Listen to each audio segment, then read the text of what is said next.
She was just a struggling waitress with big dreams and empty pockets. He was a secretive tech mogul pretending to live an ordinary life. Their story was never going to be simple, but the moment she realized the man she trusted was a billionaire playing dress-up, she became the city's cruelest headline, the gold digger. That moment of shattered trust, we've all felt it. Before we dive into Clara's full story of betrayal and redemption, I want to hear from you. Where in the world are you tuning in from right now? Let me know in the comments below. If you love stories that show the raw power of fighting back against the odds, you're in the right place. Hit that subscribe button now so you don't miss a single chapter of our most dramatic and inspiring narratives. Okay, let's get back to the night everything changed for a New York waitress. The mistake was simple, but its consequences were seismic. It all began when she confused a CEO. The night outside the Plaza Hotel was a symphony of urban energy. Car horns blared, neon signs pulsed, and the atmosphere was thick with the promise and desperation only Manhattan can offer.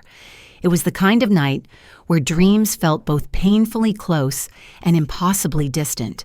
A queue of yellow cabs idled their meters, ticking away the late hour their drivers slumped with weary patience. As the grand glass door of the hotel spun open, a young woman burst forth, her thin coat inadequate against the chill. Clutched tightly in her arms was a battered sketchbook, its edges softened by overuse, a testament to countless hours spent sketching instead of sleeping. Her name was Clara Jensen. At 26, she was threading her life together through endless double shifts, barely managing the rent on her meager one-bedroom apartment. Her shoes were whisper-thin. Her second-hand coat was missing. She was rushing desperate to reach her home in Greenwich Village before her perpetually grumpy landlord could issue another eviction warning she couldn't afford to hear. Spotting the line of yellow cabs, she instinctively yanked open the door of a polished black town car, a vehicle far too luxurious to be an actual taxi, parked discreetly at the curb. The pristine leather seats reflected the cold street lamp glow like a silent, expensive trap. She slid inside with frantic haste, sweeping the damp strands of hair from her forehead. "Please," she pleaded, her voice edged with adrenaline and exhaustion. "Greenwich Village. Can you take me there right now? I truly cannot afford to be late again." The man in the driver's seat was in his early 30s. This was Ethan Royce, the influential chief executive officer of a multi-million-dollar technology giant. Yet he felt entirely detached from his own success. For a brief, disorienting second, he was utterly disarmed by the chaotic intrusion. He began to turn, intending to politely explain her mistake, but his eyes caught the desperate exhaustion and the fragile flicker of hope in her gaze as she gripped her sketchbook like a life raft. Whatever correction he was forming died on his tongue. The authenticity in her panic was intoxicating. Instead, he simply rested his hands on the wheel and replied with measured calmness, "You said Greenwich Village." Clara's shoulders dropped in a wave of profound relief, the sudden shift making her feel momentarily weightless. "Yes, thank you so much, I promise." As they merged into the frantic city traffic, the vast stretch of city lights streamed across the windshield, transforming the world outside into an abstract canvas. A rare silence settled between them, broken only by the quiet thrum of the high-end engine and the muted sounds of the pedestrians they left behind. Clara, her nerves finally relaxing in the unexpected sanctuary of the car, began to fill the quiet with nervous chatter. "It's odd, isn't it, talking to a driver like this? But I guess you hear everyone's stories right. You must be the unofficial therapist of New York." She gave a small, self-conscious laugh. "Mine is nothing fancy. I sling hash at a diner on 5th Street. The hours are brutal, the pay barely stretches, but it keeps the lights on. And when I can steal a moment, I draw. One day I plan to open my own gallery. A ridiculous, expensive dream, I know." He studied her reflection in the side mirror, captivated by her raw, unfiltered honesty. She wasn't asking for favors or trying to impress. She was simply venting. It had been years, perhaps, since college, since anyone in his orbit had spoken without meticulously calculating the transactional value of his wealth. She shifted the worn sketchbook on her lap, continuing her stream of anxious revelation. Do you ever feel that crushing weight, like you're constantly running full tilt, but somehow end up stuck in the same exact spot, like the system is designed for you to fail? Ethan's jaw tightened in recognition. He knew that feeling acutely, though his chains were gilded with billions. To the world, he was an impenetrable tower of success, yet inwardly he felt the heavy press of relentless expectation and hollow relationships, a loneliness no amount of money could cure. He yearned for this unexpected connection to continue. He gently pressed the accelerator, deliberately guiding the car into the deeper, quieter veins of the city night, absorbing every word Clara spoke. She remained blissfully unaware that the man she believed was a hard-working driver was in fact one of the most powerful and isolated chief executive officers in New York. Her single, simple mistake had set in motion an improbable narrative neither of them could foresee. Clara Jensen finally reached the safety of her apartment, leaning heavily against the door, the small space immediately saturated with the faint, lingering smell of old paint and cooking oil. She sighed, shedding her coat and watching it slump over the nearest chair before dropping her sketchbook onto the coffee table. The exhaustion of the double shift weighed her down like concrete. The old radiator clanged its familiar empty protest, failing to dispel the perpetual cold. A stack of overdue bills, rent, utilities, water lay accusingly on the counter. Her landlord had delivered the final ultimatum: pay by Friday, or face eviction. The pressure was suffocating. She sank onto her worn couch, instinctively pulling a pillow to her chest. Her roommate Maya emerged from the kitchenette laptop resting on her knees, hair tied up in a chaotic bun. Maya's expression was a mix of maternal concern and lighthearted teasing. "Rough one?" Maya asked. Clara groaned dramatically into the pillow. "Beyond rough, I mistook a stranger's luxury car for a taxi and word vomited my entire life story to him. He was probably terrified." Maya's eyebrows shot up. "Please tell me he wasn't some axe murderer." Clara gave a choked, embarrassed laugh. "No, he was genuinely kind, quiet. But I completely humiliated." Maya smirked knowingly. "Sounds like the opening scene of a terrible romantic comedy." Clara buried her face further. "If I'm lucky, I'll never have to look at him again." Yet even as the words left her mouth, she recognized the lie. The man in the black car lingered in her mind, his calm attentiveness, the way he genuinely listened through her nervous torrent. She pushed the disruptive memory away and grabbed her sketchbook. She flipped through pages filled with quick charcoal strokes, her focus slowing on a detailed yet unfinished drawing of a small art gallery. Expansive windows, clean light, people, pausing to admire the work. This was her North Star. The hope of someday hanging her pieces on real gallery walls rather than taping them to the peeling plaster of this cramped apartment. But dreams, she constantly reminded herself, were an unaffordable luxury. The alarm on her phone jolted her back to reality. Another double shift loomed just hours away. She dragged herself to the tiny kitchenette, opened the refrigerator, and grimaced at the sparse contents: a half-empty carton of milk, 2 eggs, and a solitary jar of peanut butter. Sighing, she shut the door and poured herself a glass of cold tap water instead. Across town, Ethan Royce sat in the deliberate solitude of his expansive penthouse.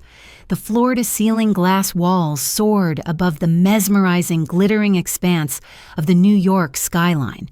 From this impossible height, the city appeared muted and serene, but the serenity was external. Internally, Ethan felt only a draining emptiness. He should have been poring over merger contracts or prepping for international calls, but his thoughts kept circling back to the girl who had mistaken him for a driver. She spoke of paying rent and dreaming of gallery space with an urgency. In his world, conversation was currency, every smile calculated. but she had been raw, unpolished, and intensely honest. He leaned back on the fine leather couch, finally removing his tie. For the first time in months, a spontaneous, genuine laugh had escaped him. It was a terrifying realization the memory of a complete stranger had effortlessly pierced the heavy, suffocating armor of his daily routine. He realized he was starved for reality. Meanwhile, Clara curled up on the couch, the sketchbook balanced on her knees. She traced the lines of her gallery drawing, battling the gnawing anxiety of overdue bills and soul-crushing shifts. But as the pencil moved, she allowed herself the brief, necessary indulgence of hope. Outside the night pressed against the glass, distant sirens wailed their urban lament. Clara quietly set the sketchbook aside, pulled a thin blanket. She closed her eyes, completely unaware that the man she believed was just a driver was staring out his window at that very same indifferent city, consumed entirely by the thought of her. Neither of them knew the true collision course they were on, or that this simple mistake was only the prelude. The next morning, the diner's wide windows spilled pale, striated light across the floor. Clara moved with practiced speed, balancing 3 steaming plates on her arm. The breakfast rush was brutal, a relentless assault of clattering dishes and sizzling bacon. She maintained a fixed smile while pouring coffee, ignoring the ache in her wrists and the pinch of her thin shoes. This relentless cycle was the price of rent and the occasional new pencil. During a brief respite, she slipped into a window. Her pencil was quick and confident, capturing the weary posture of pedestrians and the distorted reflections in the greasy window glass. "That is good work." A soft voice shattered her focus. Clara flinched and looked up. Standing beside the counter was the very man she had mistaken for a driver 2 nights prior, Ethan Royce.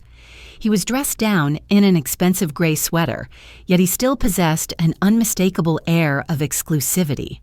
Her cheeks immediately warmed. You're not supposed to be here." "I was passing by," he said, his mouth curving into an easy half-smile. "Thought I'd grab some coffee. Is that illegal?"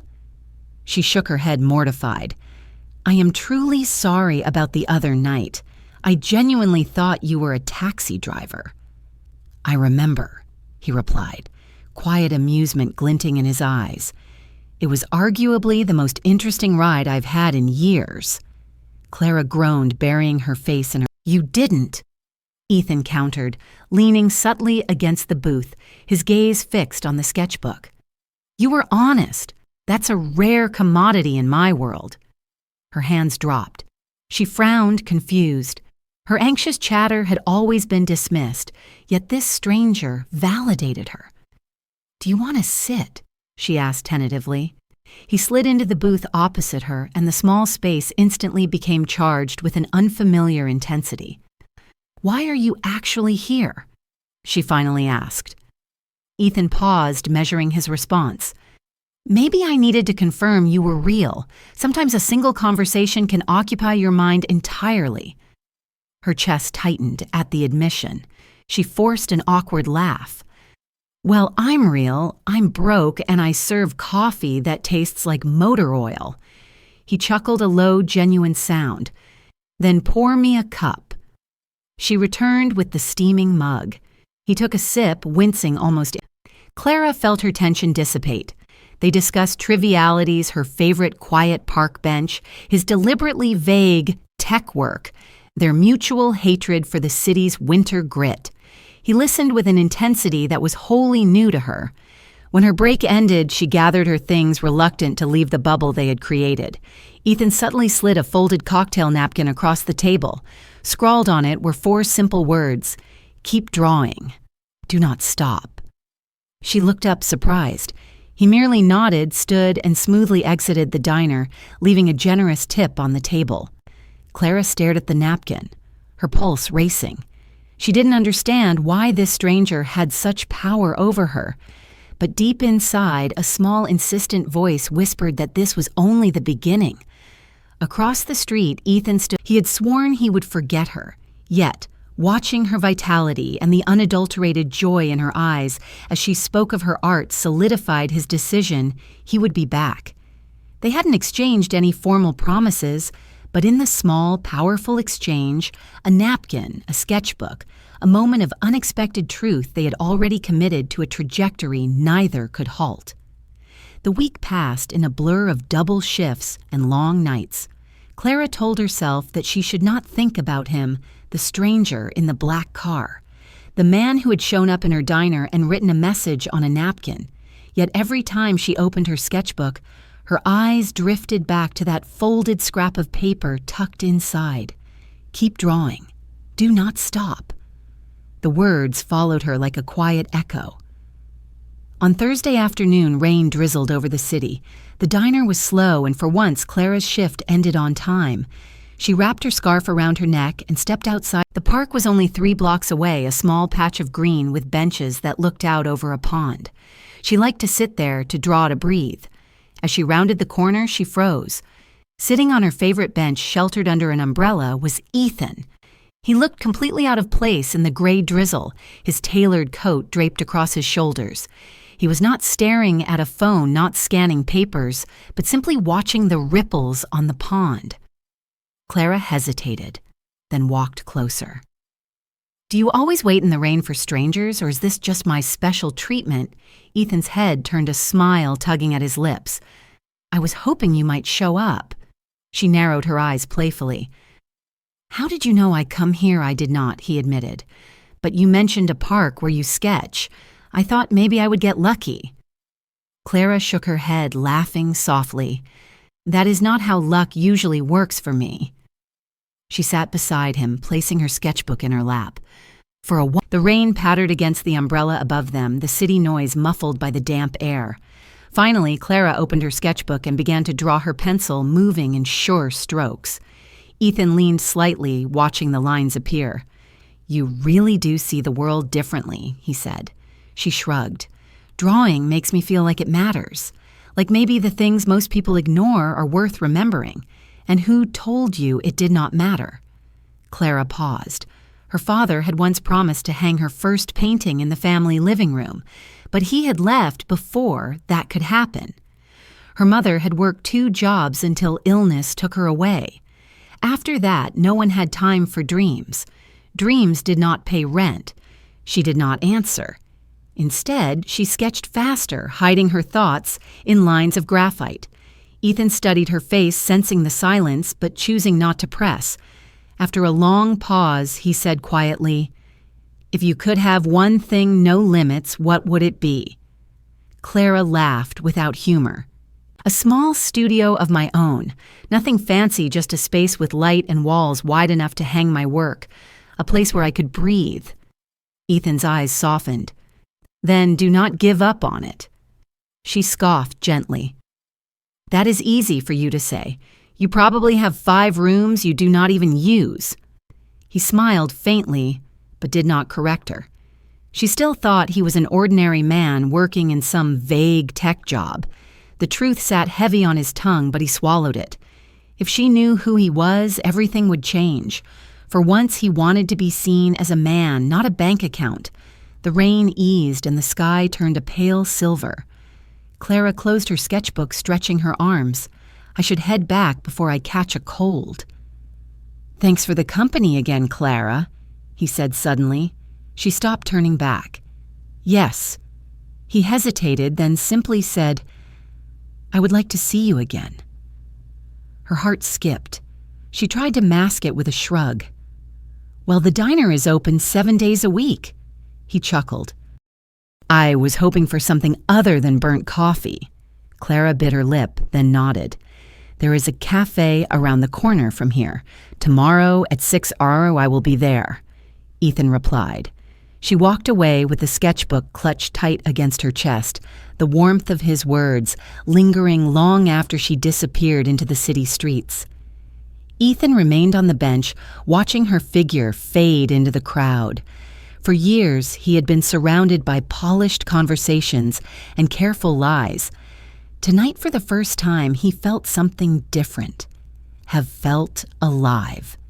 Neither of them knew how fragile this connection was or how close the truth waited to shatter it. But for now, in the quiet rain of a New York evening, it was enough. The small cafe smelled of roasted beans and fresh pastries, a comforting mix that wrapped around Clara. For a moment she wondered if he would really come, if maybe the strange bond she felt was only in her imagination.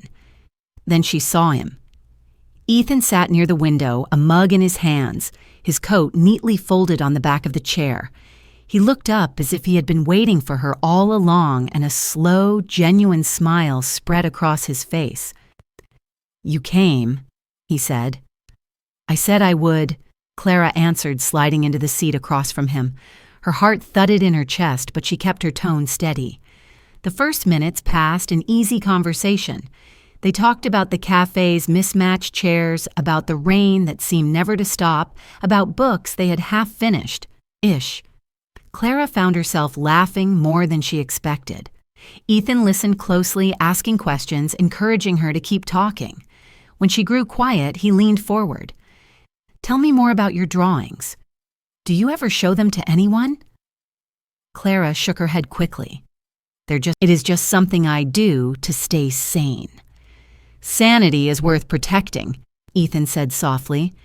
"May I see—" She hesitated, then pushed the sketchbook across the table. He opened it carefully, turning each page as though it were something fragile.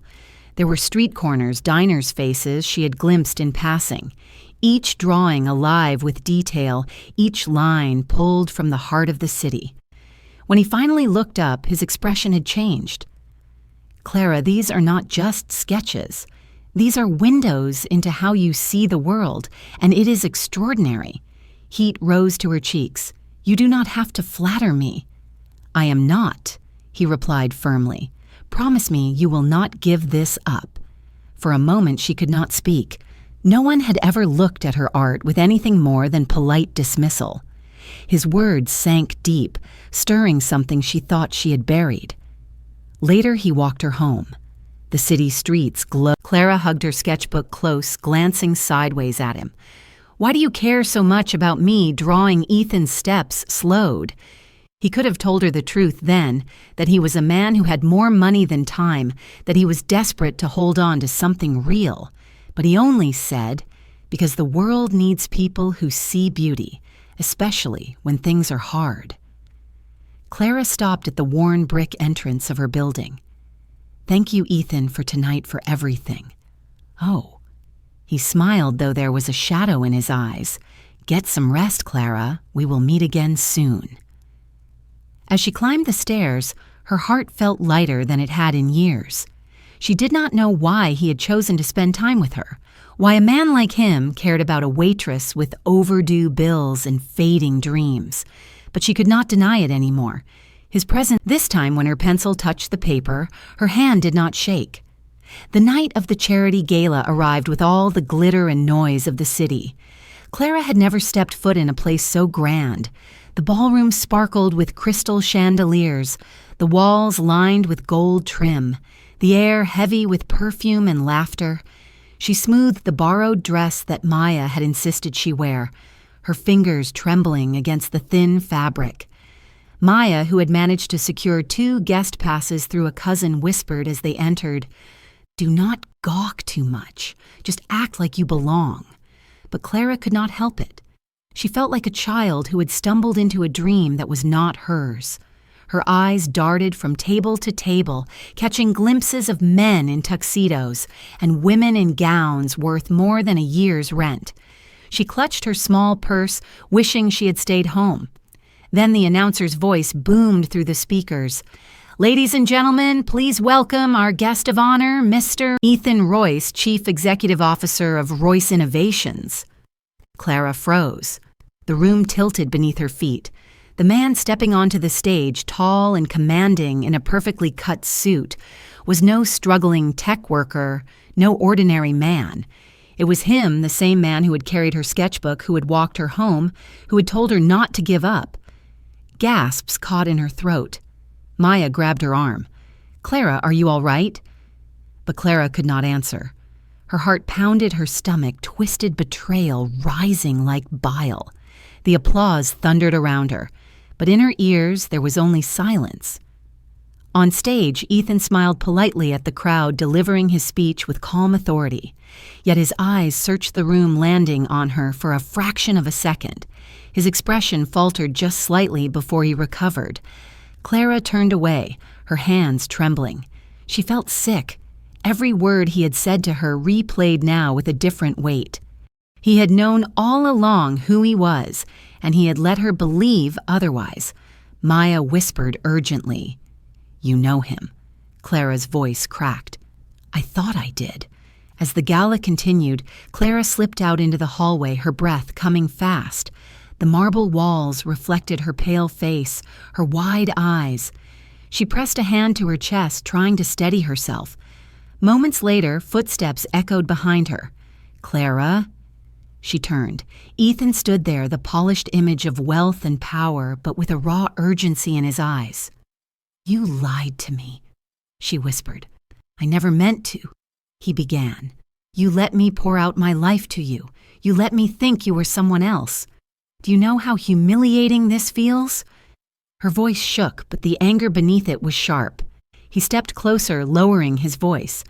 "Clara, I wanted you to see me. Not the title, not the money, just me." But she shook her head, tears burning her eyes.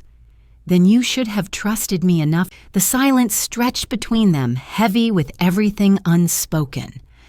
Clara turned away, her heels clicking against the marble as she walked down the corridor, leaving Ethan behind in the glow of the ballroom lights. For Clara, the dream had shattered. What had begun as a mistake that felt like fate now felt like the cruelest joke. And as she disappeared into the night, Ethan realized he might have lost the only person who had ever seen him as more than his wealth. Clara's footsteps echoed against the wet pavement as she left the gala behind. The night air was sharp, colder than before, and the city lights blurred through the tears in her eyes. She pulled her coat tighter, fighting the sting of humiliation that clung to her like a second skin. Every word, every laugh, every quiet moment she had shared with Ethan now felt like a performance. By the time she reached her apartment, her chest hurt from holding back sobs. Maya trailed after her, trying to understand. "Clara, wait. Maybe he had his reasons." "All right." Clara spun around, her voice raw. "His reason was that he is a liar. He let me believe he was someone ordinary, someone like me. And the whole time he was a millionaire chief executive officer, standing above the world. Do you know what people will say if they find out that I was chasing his money, that I was another waitress looking for a way out? I will not be that girl." Maya fell silent. The truth hung heavy between them. Meanwhile, across town, Ethan sat in the back of a town car, his tie undone, his jaw set tight. The speech had gone perfectly. The gala had been a success, but none of it mattered. He saw Clara's face when the truth hit her. He'd seen the light vanish from her eyes. For the first time in years, he felt powerless. And then came the headlines. By the following morning, tabloids and gossip sites had already "Waitress snapped fleeing gala. Social climber exposed." The words burned as Clara scrolled through them on her cracked phone screen. She wanted to throw it across the room. Instead, she shoved it into her bag and went to work. At the diner, whispers followed her. A coworker raised her brows knowingly. Customers stared too long. Clara forced herself to keep moving to refill coffee cups and wipe down tables, but her hands shook. When her shift ended, she walked the long way home, trying to calm the storm inside her. Yet everywhere she turned, there were posters of Royce Innovations, Ethan's name, shining in bold letters. She could not escape him. That night, Ethan tried to call. Then he showed up outside her building, waiting in the shadows. When Clara saw him, she stopped short. "Please, Clara, just let me explain," he said. She shook her head, her voice low but fierce. "You do not get to explain away a lie that big. You had every chance to tell me who you really were. Instead, you let me walk blind while the world laughed behind my back. Clara, it was never a game. I needed someone who could see me without the mask. You were that person." Ethan pleaded, his voice cracking in a way she had never heard before. But Clara stepped back, pain etched deep into her face. "Maybe you needed honesty, Ethan, but so did I." She turned and disappeared inside, leaving him standing alone on the cracked sidewalk. Behind her door, Clara leaned against the wall, heart pounding. Betrayal and longing battled inside her chest. She could not deny the connection they had shared, but she also could not forgive the deception. For the first time in years, she had allowed herself to believe in someone, and now all she felt was emptiness. Outside, the city kept moving, oblivious to two people whose lives had collided by mistake. Days slipped into weeks, and Clara threw herself into work as if exhaustion could erase the memories. She avoided the news, avoided the whispers, avoided any place where she might see Ethan's face staring at her from a billboard. Yet at night, when the diner was closed and the city outside her window was quiet, she opened her sketchbook. Page after page, his image appeared. His sharp jawline, the way his eyes softened when he listened, the smile that had once made her feel seen. She hated herself for drawing him, but her hands refused to stop. One cold afternoon, as she walked home with her scarf pulled high against the wind, she noticed a flyer taped to the window of a small gallery on Gallery Row. Her steps slowed. The sign read, "Coming soon, the art of Clara Jensen." Her breath caught. At first, she thought it was a cruel mistake, some coincidence of a shared name. But below the bold letters, she reached out fingertips, brushing the glass, her heart pounding. It was her drawing of the pond in the park, the one Ethan had seen that rainy afternoon. Inside the gallery, lights glowed warm. Clara pushed the door open, hesitantly. The space was empty, quiet, but along the white walls hung her work, dozens of her sketches, framed and displayed. Each one carried the weight of her late nights, her private dreams, her hidden hope. Tears blurred her vision as she turned slowly in the middle of the room. A voice broke the silence. "I promised you would have a place to hang your art." Clara spun around. Ethan stood at the far end of the gallery, his suit simple, his posture unguarded.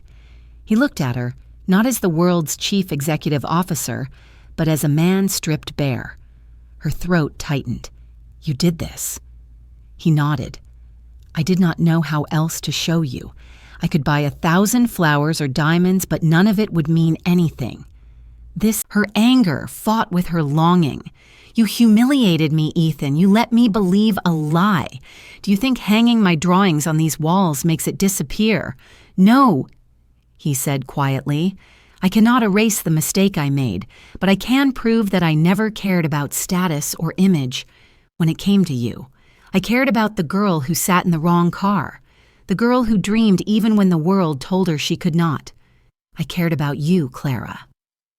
Silence stretched, filled only by the hum of the gallery lights. Clara's chest ached with the weight of choice. She wanted to believe him. She wanted to trust again. Finally, she whispered, "If we try again, there can be no more lies, no more masks. You have to be just Ethan, not the chief executive officer, not the millionaire, just you." Relief flickered across his face. He stepped closer, not daring to touch her yet. "Then that is who I will be." For the first time since the gala, Clara allowed the gallery walls surrounded them, not with wealth or pretense, but with the raw proof of who she was, and for once, she felt like maybe she was enough. The evening of the gallery's official opening arrived, and Clara stood in the center of the room, surrounded by faces she never imagined would gather for her. The white walls glowed under soft lights. Every sketch she had once hidden in her apartment, now framed with care. Guests admired the drawings, sipping glasses of wine, their voices a low hum of praise. For the first time in her life, Clara did not feel invisible. Maya brushed past with a grin. "Do you see this? They are all here because of you." Clara shook her head still, overwhelmed. "Because of the art," she whispered. But deep down, she knew the truth, because Ethan had believed when she could not. A hush fell over the room as Ethan stepped forward. "I want to say something," he began, his voice carrying through the gallery. "This exhibition is called The Art of Clara Jensen. But what you see on these walls is more than art. It is courage. It is resilience. It is proof that dreams matter, no matter how small or impossible they seem." Clara's chest tightened as he turned to her fully. "And tonight," he continued, pulling a small box from his pocket, "I want to ask you the most important question of my life." Gasps rose from the crowd. Clara's hands flew to her mouth as he knelt before her, opening the box to reveal a simple, elegant ring. "Clara Jensen." He said, his voice steady but his eyes vulnerable. "The best mistake of my life was the night you thought I was your driver. That mistake changed everything. It brought me to you, and now I want every day of my life to be filled with the same honesty, the same laughter, and the same hope you carry in your heart. Will you?" The room around her faded, leaving only him. She thought of the diner, the long nights, the sketchbook she had clung to like a lifeline. She thought of the lies, the hurt, and the pain of betrayal. But more than that, she thought of the man who had chosen to strip away all the walls and stand before her as nothing more than himself. "Yes," she whispered, then louder, "yes, I will." The gallery erupted in applause. Ethan slid the ring onto her finger, then rose and pulled her into his arms. For the first time in a long time, Clara felt safe, seen, and whole. Later, when the noise settled and only a few close friends remained, Clara stood before her favorite sketch, the one of the park bench on a rainy day. Ethan wrapped his arm around her shoulders. "Funny," she said softly, leaning into him. "The night I made the worst mistake, I found the best thing." Ethan kissed her temple, his voice a whisper. Oh, and in that quiet moment, surrounded by walls that held her dreams, Clara knew she had not just found love. She had found justice, dignity, and a future where her art and her heart would finally be. This journey reminds us that the greatest betrayal can often lead to the deepest redemption. A simple talent, once a private source of struggle, became the ultimate foundation for a future built on truth. This story proves that true worth is never determined by a job title or a bank account, but by the courage shown when standing up for one's own dignity, even when facing the cruel judgment of the world. The climb upward is never easy, but resilience is the most valuable currency. What moment in this narrative resonated most deeply with your own life today? Let me know in the comments. Is it sunny and hopeful where you are, or are you fighting through your own personal storm? If this message of rising above betrayal inspired you to hold on to your own quiet dreams, don't let this be the last chapter you experience with us. Hit the subscribe button now and join our community where every story is a powerful reminder that the best beginnings often hide in the worst mistakes. We believe in the power